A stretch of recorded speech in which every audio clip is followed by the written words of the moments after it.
సరే, బాహుబలి తర్వాత ఇప్పుడు ఒకప్పుడు ఐటమ్ సాంగ్స్ అనేవాళ్ళు తమన్నా గారు, Yeah. తర్వాత స్పెషల్ సాంగ్ అంటున్నారు. Yes. అంటే హీరోయిన్స్ చేస్తున్నారు కాబట్టి ఇప్పుడు Yeah. లైక్ మీరు, సమంత గారు, Yeah. కాజల్ గారు అందరూ Yes. చేశారు. Yes. ఆ స్పెషల్ సాంగ్ యాక్సెప్ట్ చేసేటప్పుడు ఒకటికి ఒక 10 సార్లు ఆలోచించుకున్నారా?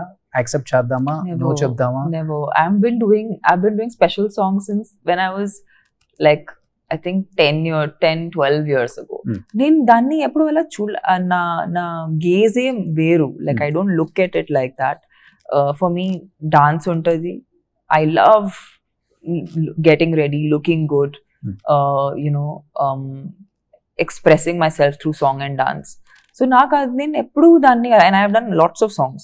I think more than anybody else I must have done maximum number of songs. But I never, I think somewhere as a lead actor, to normalize things, you have to take the first step.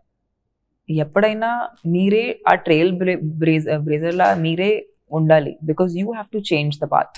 Okay. And అది నేను చాలా starting అప్పుడు నాకు అర్థమైంది that ఇక్కడ అందరికీ ఒక type of చూపు ఉంది. నేను అలా చూడలేదు దాన్ని. సో నా చూపు ఎలా ఉంటుంది, నేను అందరికీ చూపించాలి. That's all. సూపర్.